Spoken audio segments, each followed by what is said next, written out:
नमस्कार दोस्तों, योगी education world में आप सभी का स्वागत है। मित्रों, राजस्थान लोक सेवा आयोग अजमेर ने सेकंड ग्रेड भर्ती 2022 सामाजिक विज्ञान से संबंधित जो है काउंसलिंग की जो पूरा प्रोसेस है वो डाल दिया है। 4 सितंबर से लेकर ये काउंसलिंग 14 सितंबर तक होने वाली है और इसके बाद भी जो ग्रुप ए और बी में बाकी सब्जेक्ट बच रहे हैं उनकी भी काउंसलिंग होनी है। तो सभी अभ्यर्थियों के लिए वीडियो काफ़ी इंपॉर्टेंट है। किस प्रकार से पूरी डीवी की प्रोसेस रहेगी इस वीडियो में मैं आपको बताने का प्रयास करूंगा। आपको किस प्रकार से अपनी डीवी करवानी है, तो इसके लिए आप इस वीडियो को लास्ट तक देखिएगा। वीडियो अगर आपको अच्छा लगे, नॉलेजेबल लगे, तो इस वीडियो को लाइक कीजिएगा, अधिक से अधिक अपने मित्रों में शेयर कीजिएगा और चैनल को सब्सक्राइब कर लीजिएगा, क्योंकि ज्वाइनिंग तक और ज्वाइनिंग के बाद भी ये चैनल जो है आपको हमेशा मददगार सिद्ध होगा। देखिए मित्रों, सबसे पहले आपको क्या करना है कि अपना जो है आरपीएससी की साइट पर जा कर के अपना काउंसलिंग लेटर जो है वो डाउनलोड करना है। अभी आरपीएससी ने वो काउंसलिंग लेटर जारी नहीं किया है। जैसे ही वो काउंसलिंग लेटर डालते हैं तो आपको आरपीएससी की साइट से जा कर के काउंसलिंग लेटर जारी करना है, काउंसलिंग लेटर जो है वो डाउनलोड करना है। अब उसके बाद आपको क्या करना है कि काउंसलिंग लेटर, देखिए आपको एक तो अपना काउंसलिंग लेटर डाउनलोड करना है और एक आपको विस्तृत आवेदन पत्र डाउनलोड करना है। अब देखिए, ये आप ई मित्र से आप जा कर के आपको निकलवाना है। निकलवाने के लिए पहले तो मैं आपको काउंसलिंग लेटर का जो परफॉर्मा है वो दिखा देता हूँ आपको। इसमें अपने role number, date of birth वगैरह डालने के बाद आप जो है इनको डाउनलोड कर पाएंगे। और ये लेटर फॉर काउंसलिंग, ये मैं संस्कृत सब्जेक्ट से मैंने अभी काउंसलिंग करवाई है, तो ये मेरा काउंसलिंग लेटर है। आप जैसे ही आप डालोगे तो आपका भी काउंसलिंग लेटर इस प्रकार से डाउनलोड हो जाएगा। तो काउंसलिंग लेटर जो है वो इस प्रकार से होता है और ये कुल 4 पृष्ठ का होता है, ठीक है। और यहाँ क्या भरना है, क्या नहीं भरना है, इसके बारे में मैं वीडियो बना चुका हूँ, पूरा विस्तृत वीडियो है, उसको आप देखिएगा। प्लेलिस्ट में जाकर के आपको सेकंड ग्रेड 2022 इंपॉर्टेंट वीडियो से संबंधित प्लेलिस्ट है, उसमें आपको सारी जानकारी मिल जाएगी, इसमें किस प्रकार से आपको भरना है, ठीक है। तो ये 4 पृष्ठ का होगा काउंसलिंग लेटर, जिसमें से जो लास्ट का पृष्ठ है ये आप निर्देशों का है, ये आपको संलग्न नहीं करना है, ठीक है। ये आप पढ़ने के लिए निकलवा सकते हो। बाकी ये 3 पृष्ठ जो हैं वो आपको डाउनलोड करने हैं, जिसमें से भी आपका जो पहला पृष्ठ है, ये जो काउंसलिंग लेटर वाला है, ये भी वहाँ पर नहीं जमा होता है, केवल ये 2 पृष्ठ लगाए जाते हैं, ठीक है। तो ये प्रपत्र 1 और प्रपत्र 2 ये लगेंगे, ठीक है। उसके बाद आपको अपना विस्तृत आवेदन पत्र भी वहाँ से डाउनलोड करना है आरपीएससी की साइट से। तो देखिएगा वो कैसा होता है। तो देखिए मित्रों, ये है विस्तृत आवेदन पत्र। तो जैसे ही आप इसको डाउनलोड करोगे तो इस प्रकार से पहले निर्देश आएंगे। ये निर्देशों को आप हटा करके रख सकते हैं, इनको पढ़ सकते हैं। फिर यहाँ से आपका जो है वो विस्तृत आवेदन पत्र निकल कर आएगा। यहाँ आपको किस प्रकार से भरना है वो मैंने आपको ऑलरेडी बता दिया है। अब इसको आपको कम्प्लीटली भरना है। ये विस्तृत आवेदन पत्र जो है ये आपको स्वयं अपनी हैंड राइटिंग में भरना है और भरने के बाद इसी में लास्ट में जो है वो 3 पृष्ठ में ये अटेस्टेशन फॉर्म आएगा, ठीक है। ये अटेस्टेशन फॉर्म जो है पूरा इंग्लिश में है। ये किस प्रकार से भरा जाएगा इसके लिए मैंने पर्टिकुलर एक सेपरेट वीडियो बनाया है, उसको भी आप चेकआउट कर सकते हैं, जहाँ से आप ये देख सकते हैं कि किस प्रकार से अटेस्टेशन फॉर्म भरा जाता है। यहाँ पर जो है वो फ़ोटो लगेगा और फोटो जो है वो सेल्फ अटेस्टेड होता है, ठीक है। वो मैंने आप पूरी जानकारी वहाँ पर दी है। फिर इसको भी आप कंप्लीट रूप से भर के ले जाने हैं। तो ये आपको जो है आप कंप्लीट रूप से इनको भर करके ले जाइएगा। इसके बाद आपको क्या क्या डॉक्यूमेंट्स के साथ ले जाने हैं तो वो आप सुन लीजिएगा। तो देखिए मित्रों, ये लिस्ट है।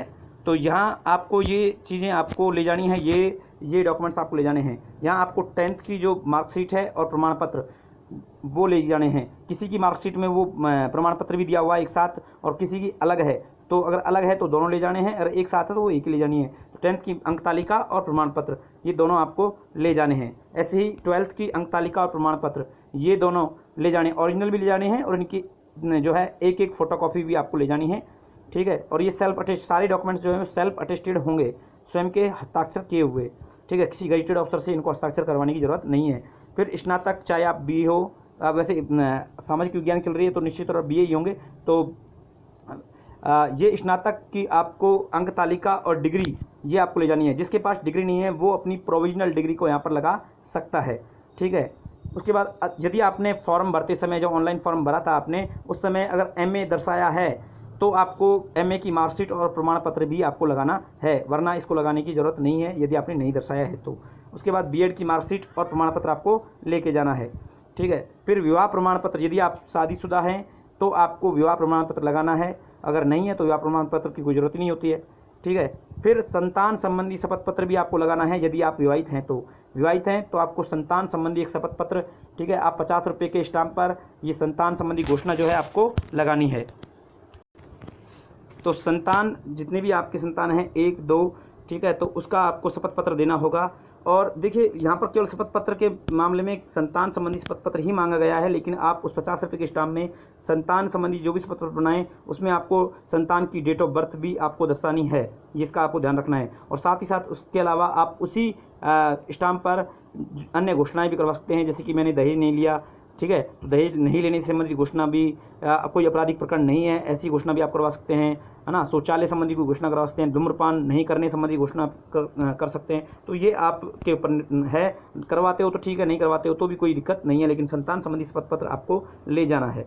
बाकी बात करें चरित्र प्रमाण पत्र, तो ये एक तो अंतिम संस्थान वाला आपका चरित्र प्रमाण पत्र आपको लगाना है, ठीक है। तो अंतिम संस्थान हो सकता है कि आपका बीएड कॉलेज रहा हो सकता है कि आपका एमए आपने जहाँ से रेगुलर की है वो रहा हो। तो अंतिम संस्थान जो भी आपका रहा है वहाँ का चरित्र प्रमाण पत्र, उसकी फ़ोटोकॉपी आपको लगानी है। साथ ही 2 अन्य गजेटेड अफसर से, 2 अलग अलग गजेटेड अफसर से साइन किए हुए आपको चरित्र प्रमाण पत्र ओरिजिनल रूप से लगाने हैं, ठीक है। जाति प्रमाण पत्र, यदि आप SC, ST, OBC, EWS किसी भी कैटेगरी से हैं तो आपको अपना जाति प्रमाण पत्र जो है वो यहाँ पर लगाना है, और ये एक वैध अवधि का होना चाहिए। फॉर्म भरने की जो अंतिम तिथि थी उसके पहले का यह बना हुआ होना चाहिए। यदि वो पहले का नहीं है तो आपको यहाँ पर शपथ पत्र जो है वो लगाना होगा। इसके लिए मैंने अलग से वीडियोज बनाए हुए हैं, आप उनको चेकआउट कर सकते हैं। उसके बाद आपको मूल निवास प्रमाण पत्र आपको लगाना अनिवार्य है, ये आपको लगाना है।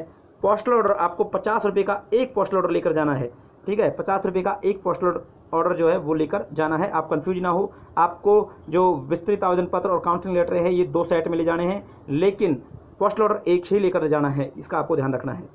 2 फोटो आप अलग से लेकर जाएं, ठीक है, वहाँ पर लगानी है, वो तो मतलब फॉर्म पर लगेंगी, उनके अलावा आपको 2 फोटो और अतिरिक्त लेकर के जानी है। अन्य में यदि आप विधवा हैं, तलाकशुदा हैं, PH कैटेगरी हैं या कोई भी हैं, तो आपको अपने इनसे संबंधित कोई प्रमाण पत्र हैं वो आपको लेकर के जाने हैं। आय प्रमाण पत्र, यदि फॉर्म भरते समय आपने 2.5 लाख से कम आय दिखाई है तो आपको आय प्रमाण पत्र बनवाना जरूरी है, ठीक है। तो आपको आय प्रमाण पत्र बनवाना होगा 2.5 लाख से कम है तो, और अगर नहीं बनवाते हो तो आपको 100 रुपये का जो है वो पोस्टल ऑर्डर वहाँ पर देना होगा। और ये सारी व्यवस्थाएं RPSC में हैं, स्टाम्प की व्यवस्था भी है, पोस्टल ऑर्डर की व्यवस्था भी है, वो सारी व्यवस्था वहाँ पर हैं, लेकिन मैं आपको प्रेफर करूँगा कि आप घर से ही लेकर जाएँ तो ज़्यादा अच्छा रहेगा। काउंसलिंग लेटर जो है ये तो आपको ले जाना है, इसमें प्रपत्र फर्स्ट और प्रपत्र सेकंड ये दोनों लगेंगे, 2 प्रतियों में लगेंगे, इसका भी आपको ध्यान रखना है, यानी 2 सेट लगेंगे इसके काउंसलिंग लेटर के। और विस्तृत आवेदन पत्र और अटेस्टेशन फॉर्म है, इसके भी आपको 2 प्रति लगानी है, 2 सेट लगानी है, दोनों को भरना है। ये ओरिजिनल रूप से भरे जाएंगे, इनकी फोटोकॉपी नहीं चलेगी। तो इस प्रकार से ये सारी चीज़ें आपको लेकर के जानी है, और इनको आप फटाफट तैयार कर लें। जिन भी भाइयों का 4 सितंबर को है तो उनके पास टाइम नहीं है, तो जल्द से जल्द अपने इनको तैयार कर लें।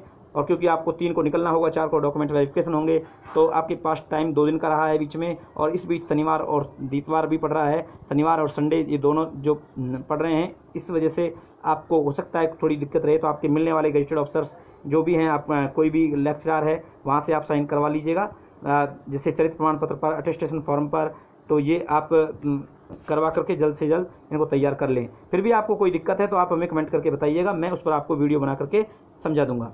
तो आशा करता हूं कि ये वीडियो आपके लिए हेल्पफुल रहा होगा।